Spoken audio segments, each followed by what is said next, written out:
اور انسان اس کے بارے میں غفلت کا شکار رہتا ہے۔ ایک اس کی نعمت ہے صحت، صحیح اور ایک اس کی نعمت ہے فراغت۔ صحیح جب انسان کو صحت میسر ہوتی ہے، جو کچھ اس نے اس صحت کے ساتھ اللہ کی اطاعت اور فرما برداری بجا لانی ہوتی ہے، وہ اس میں غفلت اور کاہلی کا شکار ہوتا ہے۔ اور ایسے ہی جب اسے مصروفیات اور مشاغل حیات نے نہیں گھیرا ہوتا اور اس کے پاس کچھ فرصت کے لمحات اور فراغت موجود ہوتی ہے، وہ اس فراغت کو اپنے لیے سستی اور کاہلی کے اندر ضائع کر دیتا ہے، اور وہ کہتا ہے کہ میں ریسٹ کر رہا ہوں، اور وہ اس فراغت کو کسی اور بہتر مقصد میں استعمال کر سکتا تھا، اور یوں اس نے ضائع کر دیا۔ گویا یہ حدیث مبارکہ ہمارے لیے جو صحت کے ساتھ فراغت کی بات کر رہی ہے، اس کو ایک نعمت قرار دے کر ٹھیک ہے۔ پھر ہمارے رویے کے اوپر ہمیں متوجہ کیا جا رہا ہے کہ ہم اس فراغت کو ضائع کرتے ہیں تو یہ کتنا بڑا نقصان ہے۔ پھر اسی طرح اگر آپ قرآن مجید میں دیکھیں تو اللہ رب العزت نے والعصر ان الانسان لفی خسر، زمانے کی قسم اٹھائی۔ جی۔ اسی طرح اللہ رب العزت نے کتنے مقامات کے اندر رات اور دن کی قسم اٹھائی۔ جی۔ والضحیٰ واللیل اذا سجا، دن کی چاشت کے وقت کی قسم ہے، پھر رات کی قسم ہے۔ بے شک وہ استعارتاً مراد آقا علیہ الصلوۃ والسلام کی ذات اور چہرہ انور لیا گیا ہو، مگر یہ کہ جو لفظ آیا وہ لفظ تو دن کا ہے اور رات کا ہے۔ صحیح۔ اسی طرح والفجر ولیال عشر، جی۔ فجر کا ذکر بھی ہے اور 10 راتوں کا ذکر جی۔ بھی ہے۔ وہ 10 راتیں مفسرین کے مطابق ذوالحج کی پہلی 10 راتیں بھی ہیں اور محرم الحرام کی پہلی 10 راتیں اور وہ پہلے 10 دن بھی ہیں۔ تو گویا کہ قرآن مجید بھی ہمیں جا بجا دن کا تذکرہ کرتا ہوا ملتا ہے، راتوں کا تذکرہ ہو رہا ہے، سالوں کا تذکرہ ہو رہا ہے، سورج اور چاند اور اس کے نظام کا تذکرہ ہو رہا ہے، اور ان تمام کا اگر خلاصہ دیکھیں تو یہ وقت ہی کی اہمیت ہمیں جتائی جا رہی ہوتی ہے۔ اور آخری بات یہ عرض کروں گا کہ حضرت معقل بن یسار رضی اللہ تعالیٰ عنہ سے مروی ہے، اور اس روایت کو ابو نعیم نے حلیۃ الاولیاء کے اندر نقل فرمایا کہ ہر رات جب آتی ہے انسان کی زندگی میں اور ہر دن جب آتا ہے انسان کی زندگی میں، وہ آتے ہی اس کو ایڈریس کرتا ہے۔ اچھا۔ اور وہ آ کر کہتا ہے کہ میں اللہ کی مخلوق ہوں اور میں تیری زندگی میں ایک بار کے لیے آیا ہوں اور پھر نہیں آؤں گا۔ یعنی جو دن آیا وہ ہماری زندگی میں ایک بار آیا اور دوبارہ نہیں آئے گا، اور دوبارہ نہیں آئے گا، اور جو رات آئی وہ ایک بار آئی، وہ دوبارہ نہیں آئے گی۔ ہم تو چونکہ دن اور رات کو پھر ہر روز سمجھتے ہیں نا، یہ وہی رات میرے پاس لوٹ آئی، یہ وہی دن میرے پاس لوٹ آیا، تو یہ نہ وہی دن لوٹ کر آتا ہے، نہ وہی رات لوٹ کر آتی ہے، نہ وہی لمحہ لوٹ کر آتا ہے۔ یہ اور دن ہوتا ہے، یہ اور رات ہوتی ہے، یہ اور لمحہ ہوتا ہے، اور وہ آ کر ایڈریس کرتا ہے انسان کو کہ دیکھ قیامت کے دن تیرا اور میرا سامنا ہوگا، اللہ اکبر، میں نے گواہی دینی ہے، لہٰذا کچھ ایسا کر کہ جو اس دن میں تیرا سامنا کروں، تو میرا سامنا کرے تو میں اچھی گواہی دوں تیرے بارے میں، ایسا نہ کر کہ تو خود بھی شرمسار ہو اور مجھے تو ہر حال میں تیری گواہی دینی ہے۔ مجھے تو ہر حال میں تیری گواہی دینی ہے۔ علامہ صاحب سیرت طیبہ کا مطالعہ کریں اور اہل بیت کرام کو دیکھیں تو وقت کی پابندی کس حد تک ہمیں معیاری نظر آتی ہے؟ اعوذ باللہ من الشیطان اللعین الرجیم، بسم اللہ الرحمن الرحیم۔ بہت شکریہ عویس بھائی، ہمارے بزرگوار نے بہت ہی بہترین روشنی ڈالی۔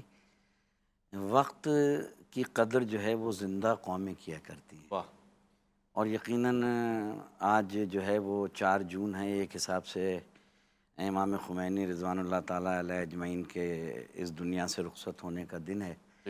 تو وہ وقت جو وہ انقلاب لے کے آئے تھے اور انہوں نے انقلاب برپا کر کے دنیا کے ایوانوں میں جو ہے زلزلہ پیدا کیا تھا، وہ وقت گزر گیا۔ تو اس کے رموز اگر ہم حاصل کر لیتے تو ہمیں پتہ چلتا کہ وقت کی اہمیت کیا ہے۔ دیکھیے اللہ نے ایک نظام بنایا ہے کہ سورج کو اس کے مقررہ وقت پر نکلنا ہے، جی ٹھیک ہے نا، دن کو پابند کیا ہے کہ دن اپنے مقررہ وقت پہ جو ہے وہ نمودار ہوگی، صبح شام اپنے وقت پہ نمودار ہوگی۔ خدا بتانا یہ چاہتا ہے کہ وقت کی اہمیت جو ہے وہ کتنی ہے۔ آپ نے کہا کہ اہل بیت علیہ السلام کی اس میں تو مولا کائنات علی ابن ابی طالب نے مالک اشتر سے کہا، خطبہ ہے نہج البلاغہ کا، کہ مالک اشتر وقت کی قدر کرو، تمہیں معلوم نہیں کہ تم جو سانس لے رہے ہو یہ وقت سانس لینے والا بھی دوبارہ لوٹ کر نہیں آئے۔ اللہ اکبر۔ تو کہا کہ مولا میں اس وقت کو کیسے اس کا یعنی استعمال کروں، میں آسان لفظوں میں بیان کر دوں اس خطبے کا خلاصہ۔ تو مولا فرماتے ہیں کہ ہر وقت کے ہر لمحے کو یاد خدا میں گزارو، یاد خدا میں گزارو، اپنے رب کی